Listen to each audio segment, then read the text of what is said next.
Thanks for being here. Subscribe to Cheating Stories Best, so you don't miss new stories. We suggest you listen to the story of a man that achieved what he wanted while punishing his cheating wife and her lover. I was sitting on the bank of the river on a tiny protruding island surrounded by bushes with dark clouds covering the sky and rain gathering.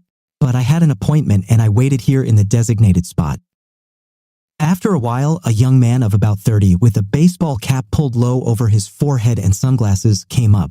He didn't even say hello, he didn't respond in any way. Just when I heard his footsteps and turned around, he slipped his hand under his jacket and pulled out a small envelope from there.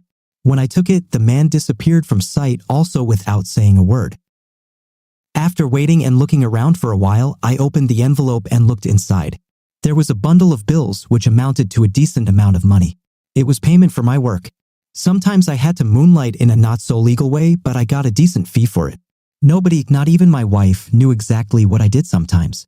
I bought her all sorts of things and gifts, and she was satisfied and didn't ask too many questions.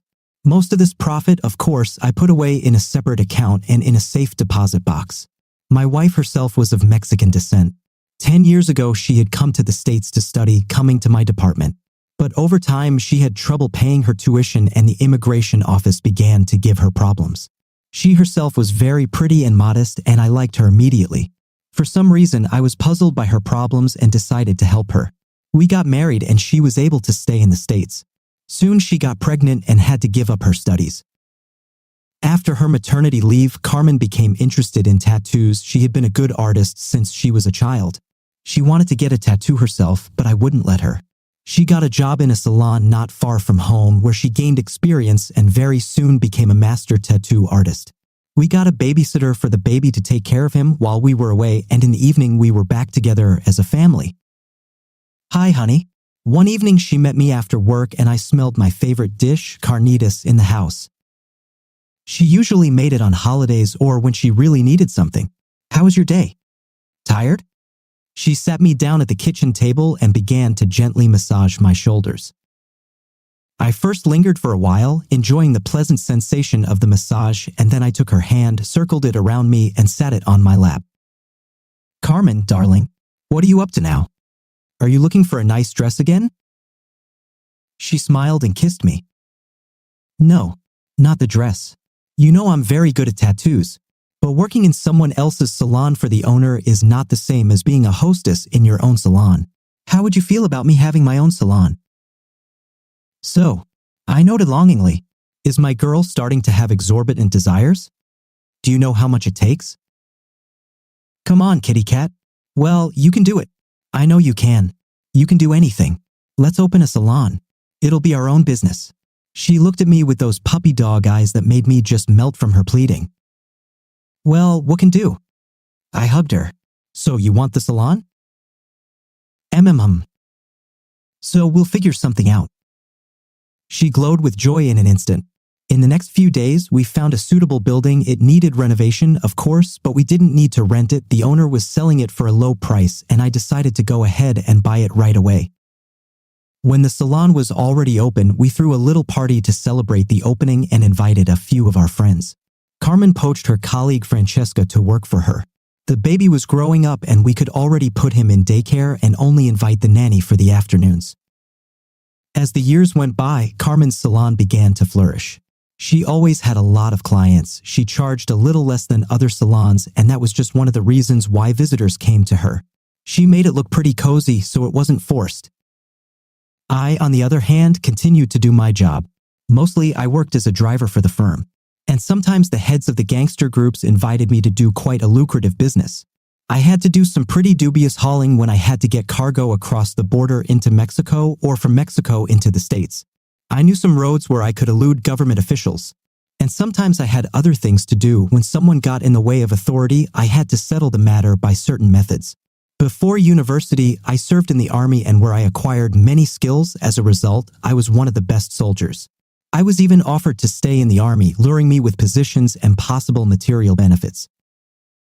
But I really loved my freedom and I didn't want to limit myself to service.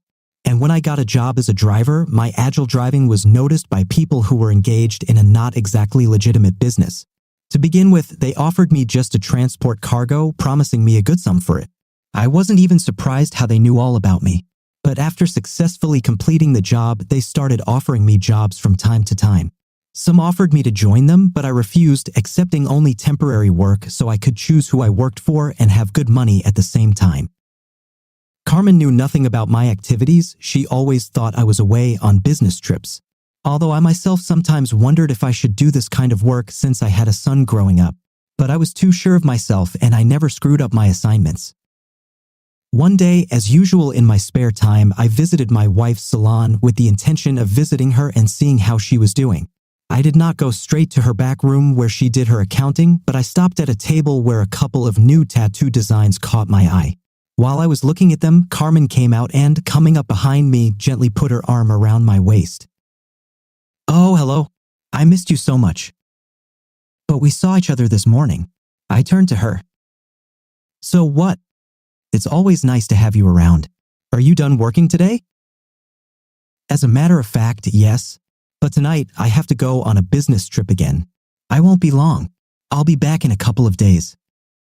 "Oh, that's so sad. I'm always lonely without you. Maybe you should get a new job after all. There are so many options. You're so handy." I leaned in to kiss her, but we were interrupted by a visitor. The salon doors opened and a large-sized man walked in. I recognized him. It was Juan, one of the local gang. This group of Mexicans had been running the neighborhood for a long time. I didn't think it necessary to show that I knew him, lest Carmen ask unnecessary questions. Juan entered the room and glanced at me with his snake eyes and walked past to the table where the tattoos were usually done. "Oh, good afternoon. Is this your first time here?" "Welcome," Carmen greeted him. A minute later, Francesca entered the salon and she went into the store to buy something to eat. Carmen took the client to Francesca and she went to pick out a painting that he would like. Juan glanced sideways at me and then at Carmen, who fortunately didn't notice. I went into my wife's back room and took a seat at the table. She soon came in too. Such a gloomy type. She shared her opinion with me. "He looks like a bandit. It's good that you're here." She peeked carefully behind the curtain to look at him, then turned to me again. "Fletcher, do you think we might need a guard here? Although so far everything's been going fine." "Don't worry about it. Don't you have a panic button here? The police can be called at any time. And this neighborhood is kind of peaceful. Everything's gonna be fine," I reassured her. She sat down on another chair and pulled out a folder of papers. "But still, I don't feel comfortable with that guy. I hope he leaves soon." I stayed with my wife for a while longer. After about an hour, the client got his tattoo and left. Carmen was relieved. Even though I told her there was nothing to be afraid of, I felt a little bit sick to my stomach. I was about to leave, though Carmen asked me to stay with her some more. I needed to prepare for my trip, and for that, I needed to visit a couple of places. In the evening, we met at home. I made sure she was okay and started packing. "Fletcher, I'm going to miss you. Come back soon and be careful." She gave me a big kiss before she left. I promised her everything would be okay and left the house. I had a long drive ahead of me. I had to transport the goods across the border again. I carefully thought out and rechecked my route and hit the road. As I was driving, my telephone rang. Picking up the phone, a gruff bass spoke to me. "Fletcher, I was told you were taking orders." "Who's this?" "Let's just say it's a client. I know how much you're asking for. I'm willing to pay twice as much if you agree to do my bidding." He never introduced himself, but he described my new assignment to me in detail, where, how, and what I was to do. How he knew I was going to Mexico was a mystery to me. I needed weapons and a supply of ammunition for the job, and I had only 2 guns with me. The amount seemed tempting to me, but I still made him a few conditions of my own. The caller promised that he could get me everything I needed through a man whose details he had dictated to me. I agreed. Now I had to call my wife and explain that I was going to be delayed for a while longer because my circumstances had changed. But at this point, it was already late, and at this hour Carmen was usually asleep. Deciding not to disturb her in the middle of the night, I left the call until the next day. Now I had to think about a new plan of action. At the end of the 3 days I had completed both orders. I had to deliver a load to one address, exchange it for another load, then to this warehouse where I made the exchange. I had to destroy it, which was actually my second order. When I got home, my wife greeted me as usual, even somehow calmly. In the past, she had excitedly thrown herself at me with hugs and lamentations about how lonely she was and how worried she was about me. This time, however, she just showered me with her tenderness and feminine affection. Did something happen while I was away? No. What makes you think that? Carmen asked in an innocent voice. You don't usually act like that. What happened to, oh Fletcher, I was freaking out. I've been worried sick? Well, why can't I just hug my husband? And you're so strong. I've decided not to bother you with my snot. I'm just glad you're back safe and sound. Oh, Carmen, do you really need something again? Tell me, what are you up to? I realized it was another one of her tricks to ask me for something. But Carmen didn't ask for anything, continuing to assure me that she had decided to change her behavior. I went upstairs to see my son, who was usually doing his homework at this time. He knew I was coming over today, but he was so engrossed in reading that he didn't notice me come in, but when I came to the table, he immediately jumped up to hug me. A month or so passed. Carmen had really changed. She had become more relaxed somehow, her hair had changed, and her style of dress was different now. Before, she had always worn dresses below her knees, but now she was dressing up wearing slacks or a tight-fitting blouse. I even liked this change in her clothes. I kept trying to ask her why she had changed so drastically, but she didn't say anything specific. She said she was tired of being a gray chicken and wanted to feel like a real woman. One day, I drove by her salon and noticed the big Mexican man she had once been so afraid of coming in there again. I parked the car at the nearest convenient spot and hurried over to my wife's place just in case she started to get worried about him again. But out of the blue, I saw him sitting in his client's seat, not Francesca, but Carmen herself doing his new tattoo, and they were having a nice conversation. She noticed me as soon as I walked in since I wasn't trying to get in quietly. Oh, Fletcher, come on in. I'm a little busy right now, but I'll be out soon. I was a little surprised by this turn of events. When she was done, Juan thanked her and walked out, squinting his snake eyes at me again. When he said goodbye to Carmen, his voice sounded very familiar. And as he disappeared out the door, I remembered that it was the same voice that had made the order for me to blow up the warehouse. I rushed to the door to catch up with him, though I did not know why, but he was already gone. Who's that? Oh, that's Juan. He and his company come over sometimes to do their own body painting. You know, he happens to be my countryman. We're from the same town, only he's from a different part of town, and he moved to the States very early on with his parents, who came here looking for a living. Weird guy. You're not afraid of him anymore? No. He's just huge, so I was scared of him the other day. He's actually quite nice. Well, I'm glad you're doing well. After I kissed my wife, I left the salon. I had to get to work, but I couldn't get that scene out of my head. It just seemed too easy and good. For the rest of the day, I replayed it in my mind. At home, Carmen never mentioned it. Even when I brought it up again, she waved so nonchalantly and asked me not to think about it. But I couldn't. Something was wrong here, and I had to find out. Since I could get no more information from Carmen, I decided the next day to try to find out something from Francesca because she was there every day and she and Carmen were friends, so she must know something. When I waited around the corner for her to go home, I caught her, put my hand over her mouth to keep her from screaming in fright, and pressed her against the wall. Shoo, it's me. I took my hand away from her mouth when I realized she had calmed down. I want to talk to you. Here? Why didn't you come to the salon? Did something happen? What can you tell me about that guy? The Mexican guy who came by yesterday? I let her go and she moved away from the wall. Huh? Do you mean that guy? It's just a guy. Just a customer. There's something you're not telling me. Tell it like it is, or the police will find out you're using drugs. I knew the girl was hooked and liked to get high before work sometimes, even though it hadn't caused any problems so far, but she was still scared. Well, I didn't want to tell you. That's Carmen's business. Look, she'll kill me if she finds out I told you. If you don't tell her, I will, but it'll be painful. Tell me. She's fucking him. She's been fucking him for a month. And you don't even see it. She bit her lower lip in fear. Everything was starting to make sense now. I understood what had prompted Carmen to change her behavior, but how had she decided to take such a step? I wasn't surprised anymore, though. I went to my separately purchased house with a huge basement where I usually got ready for business and sat down at my computer. I contacted a hacker I knew. I got Juan's email address and sent him a message, supposedly from a companion, and set up a meeting place. To my wife, I also sent an email, only signed by Juan, and sent her the same coordinates as the one she was supposed to come to. I set the time for them at midnight at the old enclosed pier on the river where old boats and barrels of recycled oil were now stored. I gave Juan an appointment 15 minutes earlier than Carmen was supposed to arrive. I lurked in the bushes next to the alley where she would be walking. Juan was already waiting in place. And as Carmen passed me, I just as deftly wrapped one arm around her waist and covered her mouth with the other and dragged her behind me into the bushes. When she saw me, she was very surprised, but she was scared too. I sat her down next to me and pointed a finger at her to keep quiet.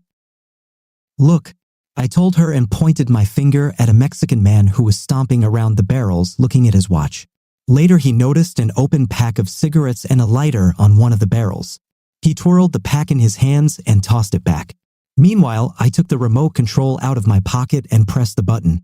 There was an explosion and the fire was soon replaced by black smoke all around. We sat at a distance, but we could see everything. Carmen screamed in fright. "Do you see?" I continued to tell her. "Something like this will happen to you too if you even look at a stranger the wrong way just once. Do you understand?" She nodded her head, frightened. Carmen understood that I had found out about everything. But since then, she was back to the gray chick she'd been before. Only now she sat at home, and the only place she could go out was to the store or to the park for a walk with her son.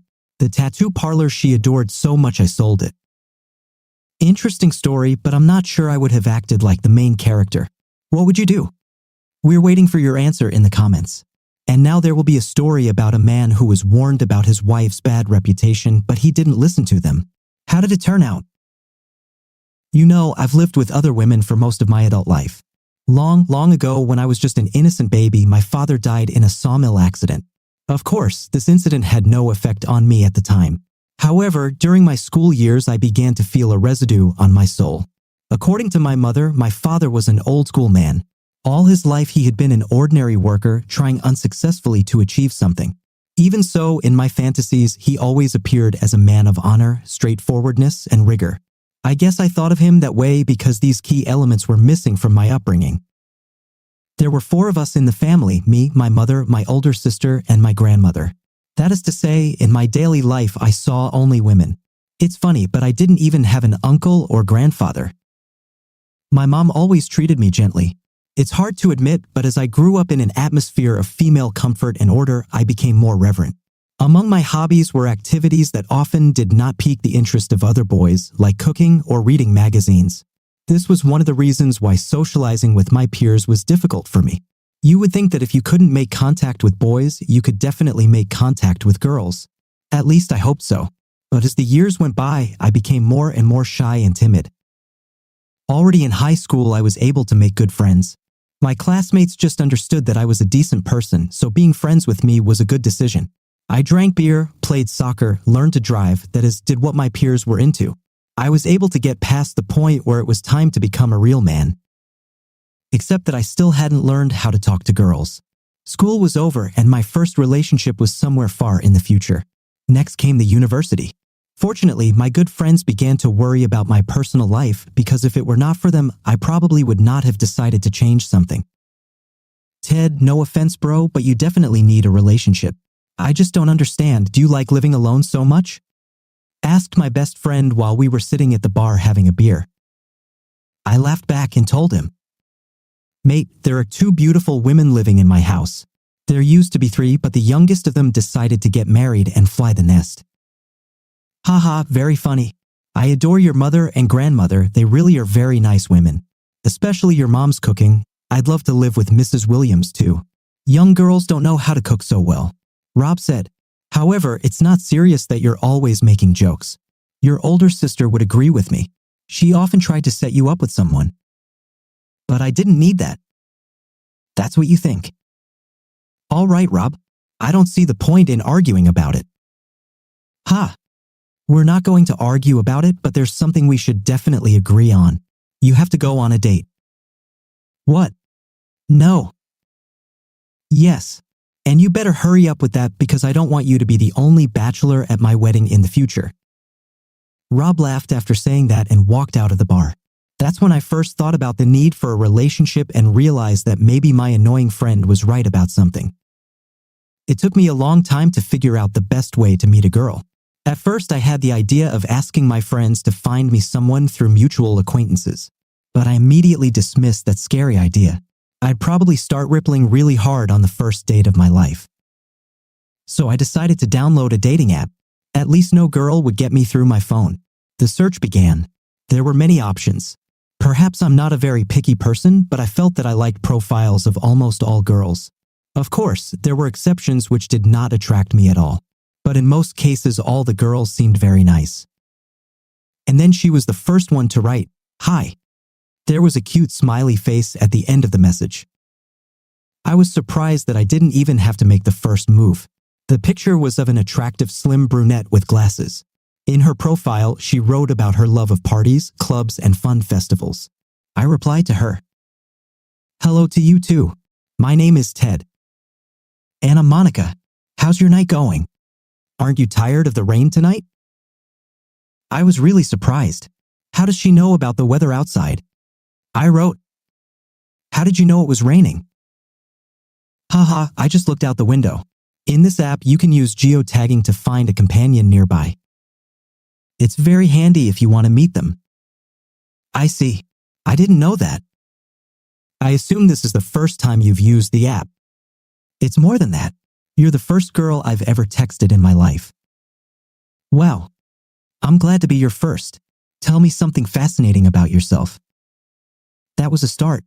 Before I knew it, within hours I had told Monica absolutely everything about my life. At first I felt a sense of obsession, but I soon got over it. This girl listened to me passionately and asked various questions about my family.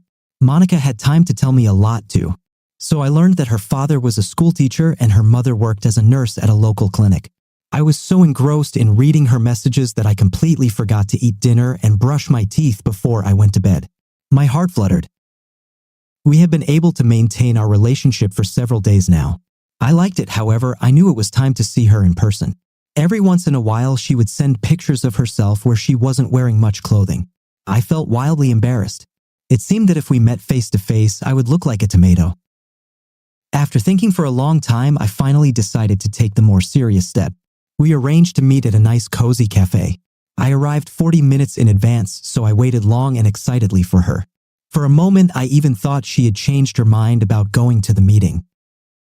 "Ted, it's me," she said loudly as she walked into the cafe. She looked absolutely adorable. She was wearing a cute short pink dress. "Yes. Hi." I struggled to get 2 words out of my mouth. "You look stunning. I saw your picture, but I couldn't imagine that you look so much prettier in person.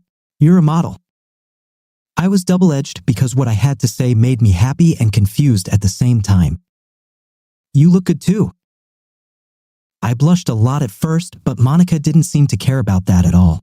Her ruddy cheeks and sparkling eyes looked happy. We sat in the cafeteria for a few hours and then we went for a walk around the evening city. Everything was just fine. She liked me and I liked her. It was an unforgettable day.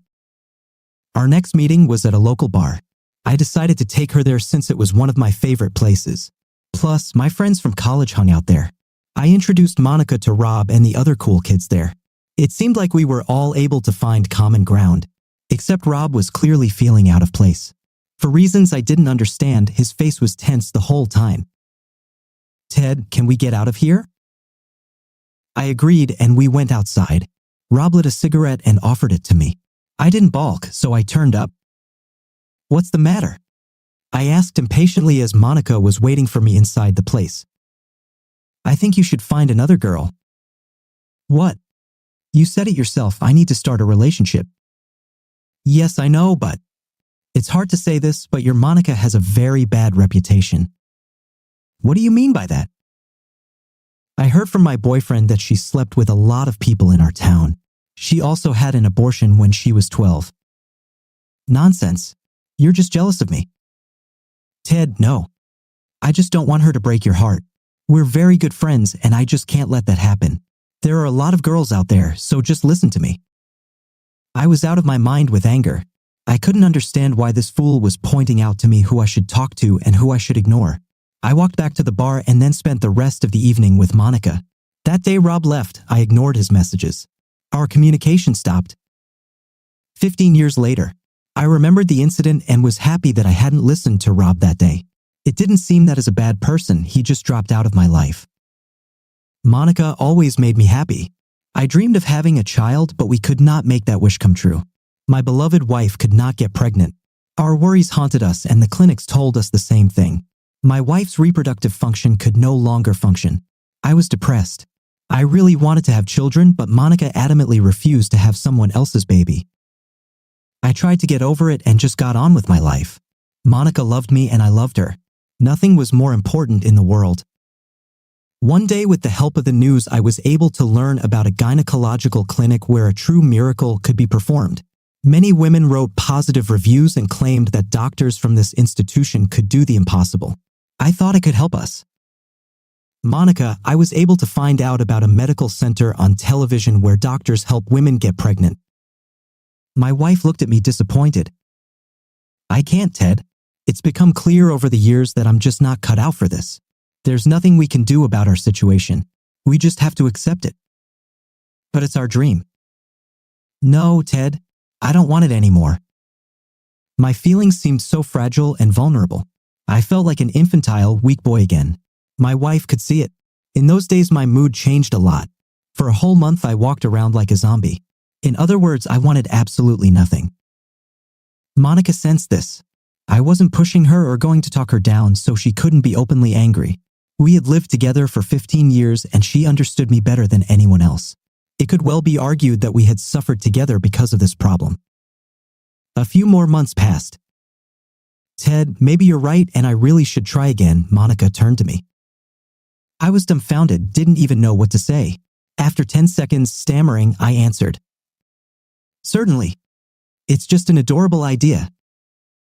We went back to the clinic for help. The prognosis was grim, but we hoped for the best. There was nothing else for us to do.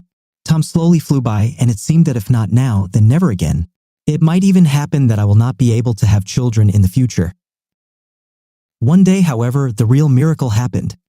Monica was able to get pregnant. To our families, it seemed like a blessing from God. My mother and sister started going to church regularly to pray for my wife's health. Needless to say, I believed in God myself. And I was really happy. Every month, my wife went to the clinic that was able to give us hope. I supported Monica in every way possible, trying to be helpful and caring. The paternal feelings took hold of me.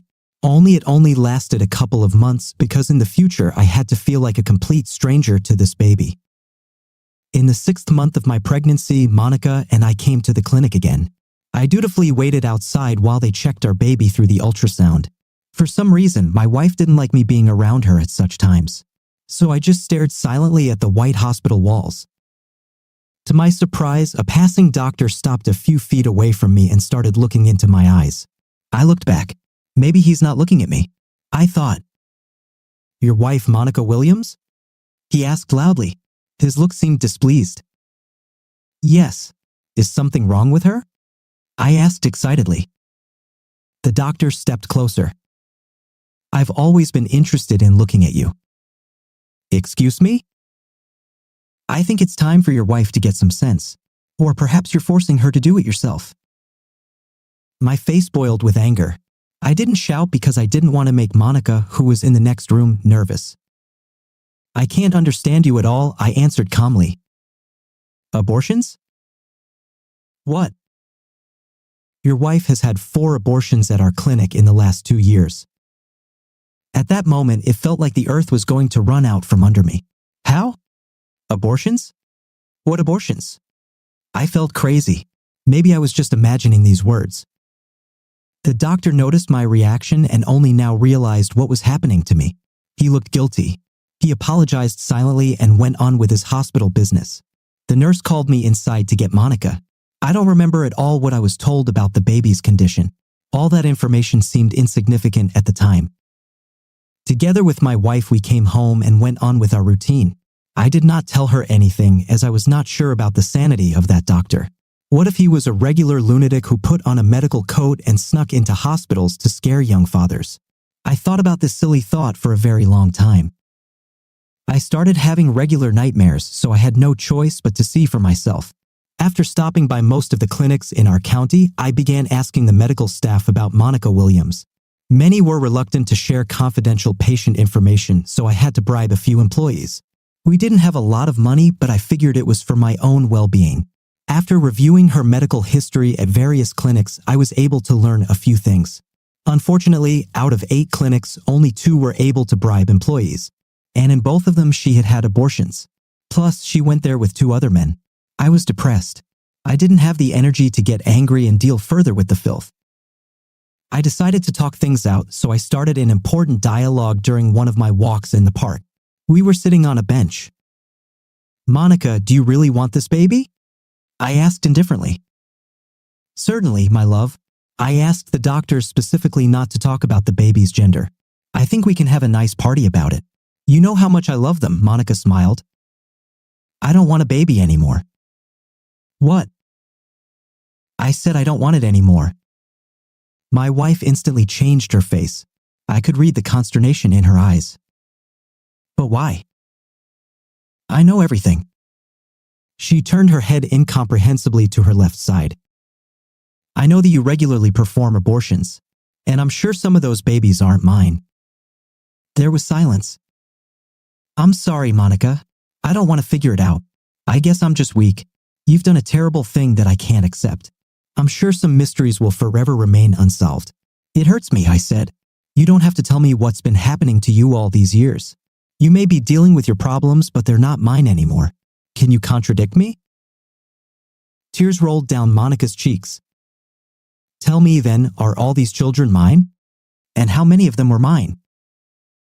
Sobbing, she covered her eyes with her hands. "Some are yours and some are not. I can't tell you how many abortions there were.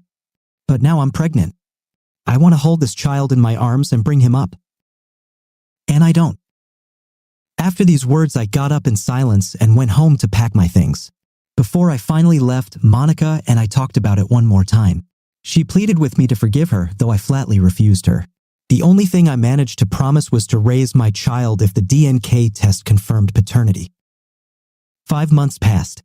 Monica never contacted me. Doubts no longer plagued me. I found Rob's old number and dialed it. Sometimes it's still better to listen to other people and not push your luck.